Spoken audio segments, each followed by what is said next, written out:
चांदोबातील गोष्टी. अरे वा. काय चांदोबातील गोष्टी? होय, चांदोबातील गोष्टी.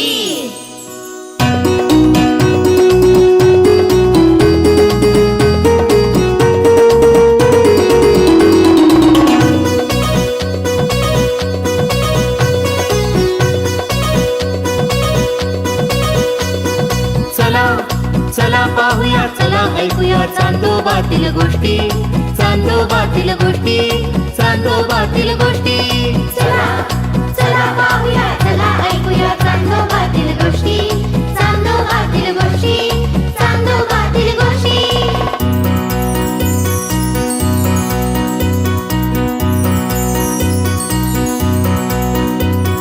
राजकन्या एक सुंदर,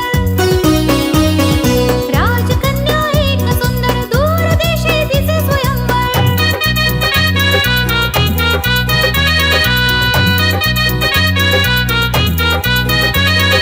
दूरदेशी फार पूर्वी असे स्वयंवर.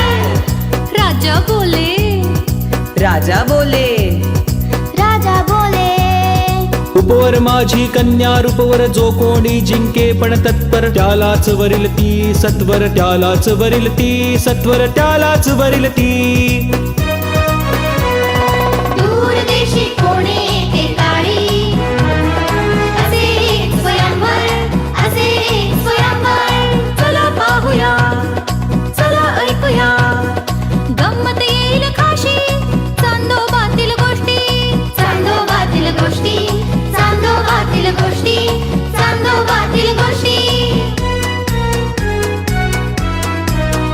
अविचारी राजा त्याचा विचारी वजीर, चिंता करीतो पाहुनी विदूषकाची जंजीर. वजीर बोले, वजीर बोले, वजीर बोले. विनंती करू का महाराज, विनंती करू का. विदूषक अपुला गमत्या, विदूषक अपुला.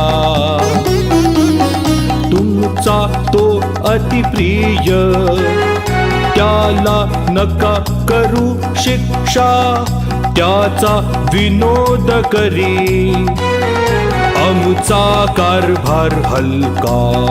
अहो आमचा कारभार हलका, अहो आमचा कारभार हलका.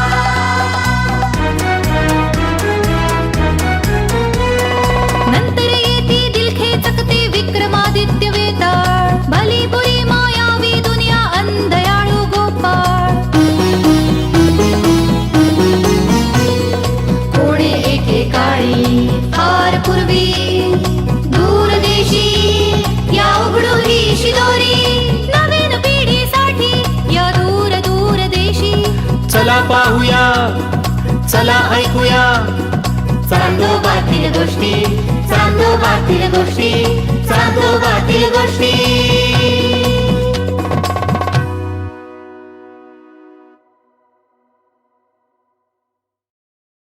नमस्कार, मी आरती देशपांडे.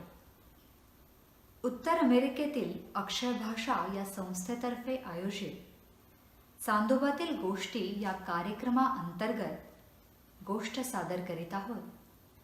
गुणांचे महत्त्व. विक्रमादित्याने आपला हट्ट काही सोडला नाही. तो झाडाजवळ गेला, प्रेत खांद्यावर काढून घेतले आणि मग स्मशानाच्या दिशेने मौनपणे चालू लागला. तेव्हा प्रेतात बसलेला वेताळ त्याला म्हणाला,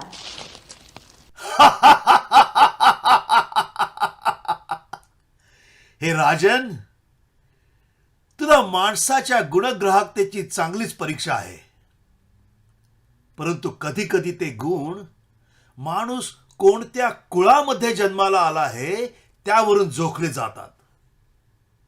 याचेच उदाहरण म्हणून तुला एक गोष्ट सांगतो, ती लक्षपूर्वक ऐक.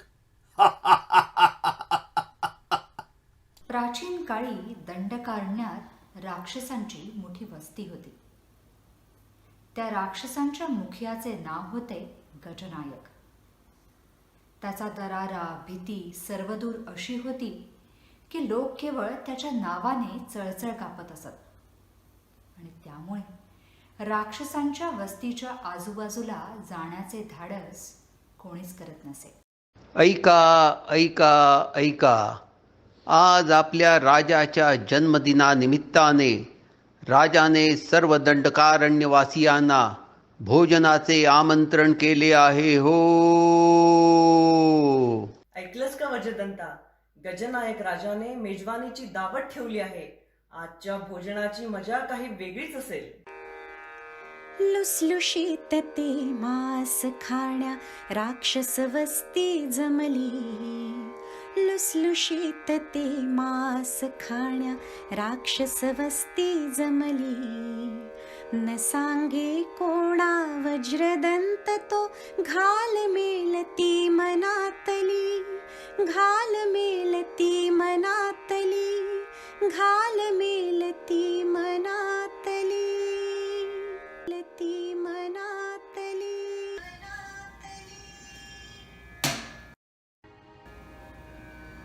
आई, आज तू कितीही हट्ट केलास तरी मी काही या दावतीला येणार नाही. मनुष्याचे मांस मी मुळे खाऊच शकत नाही. मला ना त्याची किळस वाटते. अरे वज्रदंता, असे म्हणून कसे चालेल? राजाच्या विरोधात जाऊन आपण काहीच करू शकत नाही. आणि मनुष्य मांस खाणे हा तर आपल्या जगण्याचा एक भाग आहे. नाही आहे, नाही. मला ना तुझे हे विचार पटत नाही. मनुष्य राक्षसांपेक्षा चांगले वागतात. कुणाचीही अनाठाई हत्या न करता न्यायनीतीने समाज व्यवस्था ठेवतात. मी यापुढे ठरवले आहे, राक्षसांसारखे राक्षसी वृत्तीचे अनुकरण न करता मनुष्यासारखे परोपकारी, सहृदयी असे जीवन जगायचे. आणि त्यासाठी मी कोणत्याही अग्निदिव्यातनं जाण्यास तयार आहे. परोपकारासाठी आपुला जन्मच आहे सारा. परोपकारासाठी आपुला जन्मच आहे सारा.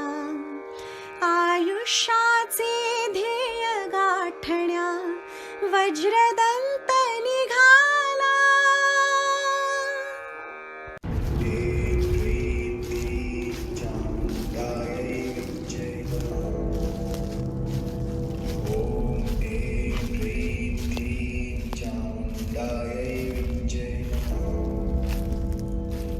आयुष्याचे खऱ्या अर्थी सोने करण्यासाठी वज्रदंताने राक्षसांना जात्याच अवगत असलेल्या मायावी मायेचा उपयोग करून मनुष्य जातीमध्ये एका सुंदर तरुण युवकाचा देह धारण केला आणि प्रसेन राजाच्या वेदंडपूर राज्यात प्रवेश केला. महावीर, पराक्रमी, वेदंडपूर राज्याचे राजा प्रसेन यांचे दरबारात आगमन होत आहे हो. महाराज, राज्याची एकूण व्यवस्था सुरळीत चालू आहे. आपण घालून दिलेल्या नियमांचे पालन सर्व जनतेकडून योग्य पद्धतीने आचरले जात आहे. काही मंडळी आपल्या भेटीत उत्सुक आहेत, पण त्यामध्ये सुधीर नामक तरुणास आपण जरूर भेटावे. प्रधानजी, काही खास कारण या युवकास भेटण्याचे? महाराज, हा युवक बुद्धिमान तर आहेच, पण त्याचा चातुर्यासोबत असलेला नम्रपणा वाखण्याजोगा आहे. तो आपल्याकडे राजदरबारी नोकरी मिळावी या हेतूने आला आहे. तसं असेल तर त्या युवकास राजवाड्यात पाचारण करा.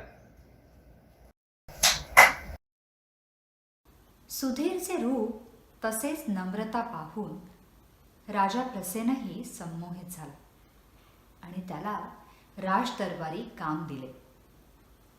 सुधीरला म्हणजेच वज्रदंताला अनायसे सुसंस्कृत कुटुंबात कसे राहतात, वागतात, बोलतात हे अनुभवायची, शिकून घ्यायची आयती संधीच मिळाली. मात्र हे सर्व शिकताना, या मानव जातीमध्ये वावरताना राक्षस जातीचा एकही अवगुण प्रकट होणार नाही याची काळजी सुधीर घेत राहिला. दिवस महिने सरत होते, तसतसे आपल्या साहस, बळ, पराक्रम आणि चातुर्याने सुधीर राज दरबारातील तसेच राज्यातील लोकांची मने जिंकत होता. सर्व काही मंगलमय चालू असताना मात्र एक दिवस वेदंडपूर राज्याचा दूत एक बातमी घेऊन दरबारात आला. महाराज, दिग्विजयाच्या ईर्षेने सुषेण नामक राजा वेदांतपुरावर चाल करून येत आहे. बरीच राज्यांचे पतन करून विजय मिळवत तो कोणत्याही क्षणी वेदांतपुरात पोहोचेल. त्याच्याजवळ अफाट सैन्य साठा तसेच दारुगोळा आहे महाराज. मग या परिस्थितीमध्ये सुषेण याचा असताना आपण करूच शकत नाही, कारण एवढ्या मोठ्या फौजेपुढे आपला सैन्यसाठा फारच दुर्बल आहे. मला तरी वाटते त्याच्याशी सध्या दोन हात करण्यापेक्षा महाराजांनी आपला व आपल्या कुटुंबाचा जीव वाचवावा. राज्य हातून गेले तरी ते परत मिळवता येईल, पण या क्षणी शीर्ष नमत तो पगडी 50. प्रधान कुमावत याचे बोलणे सुधीर ऐकत होता आणि या आणीबाणीच्या प्रसंगी प्रसेन राजाला म्हणाला, महाराज, मला कल्पना आहे समोर आलेली परिस्थिती फार काही चांगली नाही. तसेच आपल्याकडील सैन्यसाठा हा शत्रूच्या सैन्यसाठापुढे फारच कमी आहे. तरी देखील आपण मला शत्रूशी दोन हात करण्याची संधी द्यावी. मला विश्वास आहे माझ्याकडे असलेल्या मंत्रशक्तीने आणि बळाने मी शत्रूला नामोहरम करू शकतो. अरे, जर तू माझ्या आणि माझ्या प्रजेचे प्राण वाचवू शकलास आणि हे संकट दूर केलेस तर तुझे ऋण आम्ही आयुष्यभर विसरणार नाही. राजाची आज्ञा मिळताच सुधीर म्हणजेच वज्रदंताने पुन्हा एकदा मायेने भयंकर रूप धारण केले. स्वतःचा देह ताडा माडासारखा अकराय विक्राय बनवला. डोळ्यातून अग्नी बरसत होता, तर दात भाल्याच्या पात्यासारखे दिसू लागले. हे रूप घेऊन प्रचंड गर्जना करत लांब लांब पावले टाकत तो शत्रू सैन्यावर धावून गेला. त्याचे हे अजस्त्र रूप पाहून आणि शत्रूला उद्ध्वस्त करण्याची ताकद पाहून शत्रू सैन्यात हाहाकार माजला. अनेक सैन्यातील लोक चेंगरून मरून गेली. थोड्याच वेळात शत्रू नेस्तनाबूत होऊन गेला.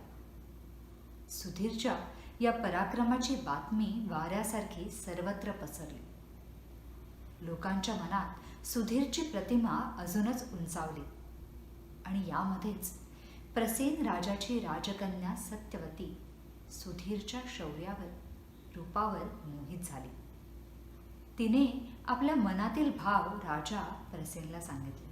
घन घोर युद्ध ते झाले तुल्य बळांचे, पण सुषेण हरला मंत्र शक्तीच्या पुढे. विरले ते स्वप्न दिग्विजयी होण्याचे, अन सुधीर बनला सेनापती पुढे. ये सुधीर, ये. महाराज, तुझा पराक्रम पाहून मी खरोखरच धन्य झालो. तुला मी सैन्याचा सेनापती म्हणून नियुक्त करतो.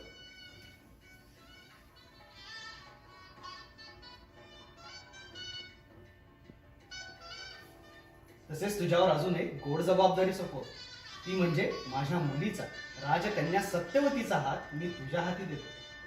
महाराज, मोठ्या थाटामाटात राजाने आपल्या एकुलत्या एक मुलीचे, सत्यवतीचे लग्न सुधीरशी लावून दिले. यथावकाश त्यांना 2 पुत्ररत्नांची प्राप्ती झाली. सर्व काही सुरळीत चालू असताना परत एक राज्यावरील संकटाची बातमी घेऊन दूत राजवाड्यात आला. महाराज, महाराज, महाराज, आपल्या राजधानीवर दंडकारण्यात राहत असलेले राक्षसी जमात आपल्यावर चाल करून येत आहे. सरहद्दीवरून लहान लहान मुले पळवून येत आहेत. महाराज, सगळीकडे अत्याचार माजला आहे.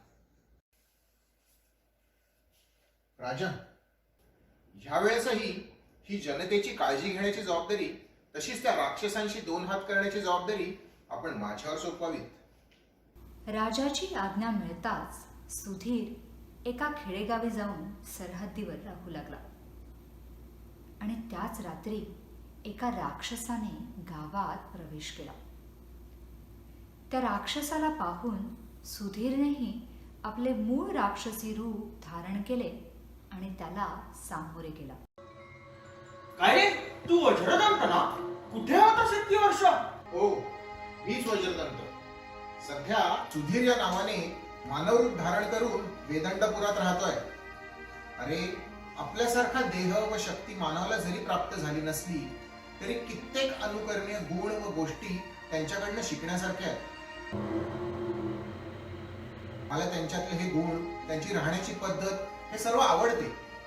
म्हणूनच मी त्यांच्यातला एक बनून त्यांच्या बरोबर राहतो आहे. द्रोही, अरे मूर्ख माणसा, तू त्या क्षुद्र मानव जातीची स्तुती करून आपल्या कुळाविरुद्ध बोलतो आहेस? तुझ्या नरडीचा घोट घेतल्याशिवाय राहणार नाही. तो राक्षस वज्रदंताला मारायला धावला, परंतु मायावी शक्ती तसेच अनुभवातून प्राप्त झालेल्या ज्ञानाचा उपयोग करत सुधीरने म्हणजेच वज्रदंताने त्या राक्षसाचाच नाही तर पुढे येणाऱ्या बऱ्याच राक्षसांच्या चालींचा चांगलाच समाचार घेतला. ही बातमी राक्षसांचा नायक गजनायकापर्यंत पोहोचली. वज्रदंताच्या कुलद्रोहाची तसेच इतर कृत्यांची सविस्तर बातमी गजनायकाला आधीच मिळाली होती. त्यामुळे वज्रदंताला कठोर दंड देण्याच्या उद्देशाने गजनायकाने एका संन्यासाचे रूप घेऊन वेदंडपुरात राजा प्रसेन याला भेटण्याच्या निमित्ताने प्रवेश केला.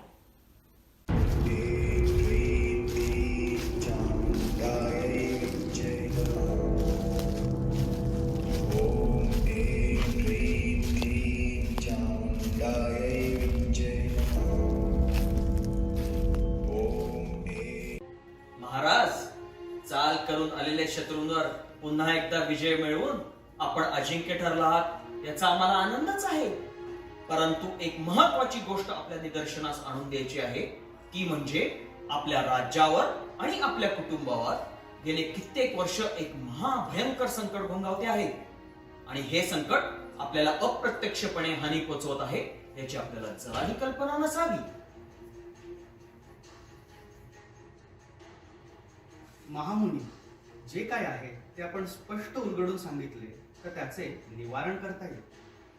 हे राजन, एक राक्षस मनुष्य जातीचे रूप घेऊन आपल्या राज दरबारात आपल्या वैयक्तिक आयुष्यात वावरत आहे.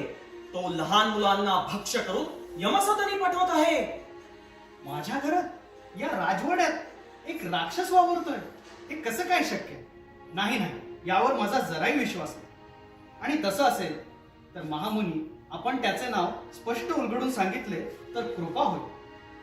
त्याचे नाव सेनापती सुधीर, आपला जावई, पण खरे रूप वज्रदंत, एक महाभयंकर राक्षस. नाही नाही, यावर माझा जराही विश्वास नाही. ज्याने मला वेळोवेळी दुष्टचक्रातून तारले, तो माझ्या मुलीसोबत, नातवंडांसोबत गुण्या गोविंदाने संसार करत आहे. असा सुधीर, एक वज्रदंत नावाचा राक्षस, यावर माझा जराही विश्वास बसत नाही. असे असेल तर तुमच्या सुधीरला आत्ताच्या आत्ता दरबारात पाचारण करा, म्हणजे खरे काय ते समजेल. संन्यासाच्या सांगण्यावरून राजाच्या संमतीने जेव्हा सुधीर दरबारात आला तेव्हा गजनायकाने मंत्रबळाने सुधीरला मूळ रूपात आणले. त्याचे ते भयंकर अकरा विकरा रूप पाहून दरबारातील सर्वच जण हादरून गेले. गजनायकाने दुष्ट बुद्धीने आपले मूळ रूप लोकांसमोर आणल्याचे पाहून सुधीरला राग आला आणि त्याने गजनायकाचा जागच्या जागी वध केला.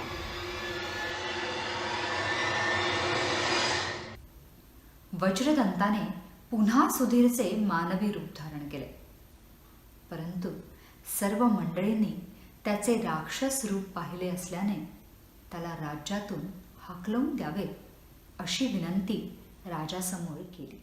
मला मान्य आहे, झाल्या प्रकारामुळे तुमच्या मनात वज्रदंताविषयी भय निर्माण झाले. तुम्ही सर्वजण दुःखी झाला आहात, परंतु तुमच्यापेक्षाही जास्त कष्ट दुःख हे सत्यवतीचे. त्यामुळे कोणताही निर्णय घेण्याआधी सत्यवतीचा विचार हा अधिक महत्वाचा ठरतो. जेव्हा राजाने घडल्या प्रकाराविषयी सत्यवतीला विचारले तेव्हा पती सुधीरला हाकलून देणे तिच्या आयुष्यातून तसेच राज्यातून तिला मान्य नव्हते. तिचा हा निर्णय अंतिम मानून राजा प्रसेन याने सुधीरला राज दरबारी आणि त्याचा मुलीचा जावई म्हणून राजवाड्यात राहू दिले. राजा, आपला पती एक राक्षस आहे कळले असूनही सत्यवतीने राक्षस वज्रदंताच्या तावडीतून स्वतःला वाचवण्याचा विचार का नाही केला? आणि राजा प्रसेनने मुलीच्या इच्छेला का मान दिला? या प्रश्नांची उत्तरे माहिती असूनही तू दिली नाहीस तर परिणाम तुला माहीतच आहे. तुझ्या डोक्याची 100 शकले होऊन तुझ्याच पायावर लोळू लागतील.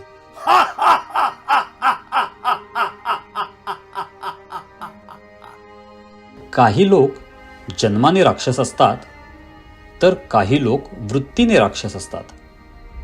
सुधीर फक्त जन्मानेच राक्षस होता. त्याच्या कर्तृत्वावर आणि शौर्यावर भाळून सत्यवतीने स्वेच्छेने त्याच्याशी विवाह केला होता.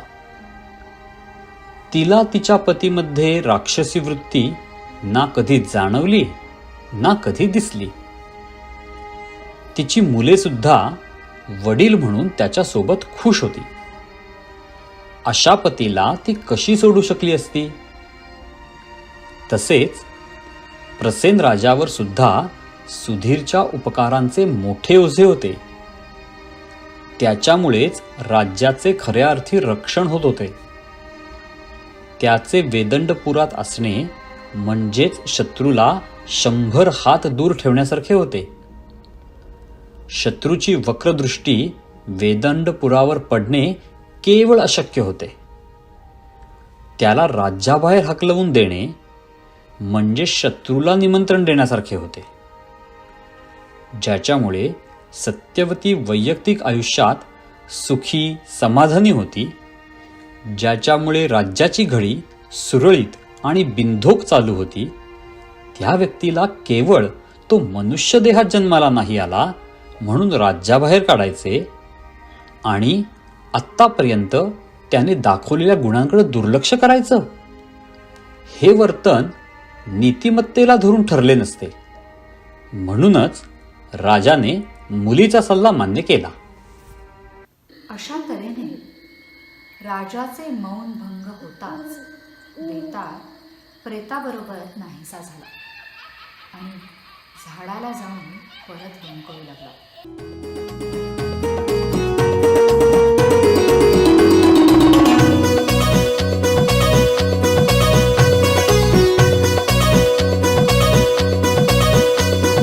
चला चला पाहूया, चला ऐकूया चांदोबातील गोष्टी, चांदोबातील गोष्टी, चांदोबातील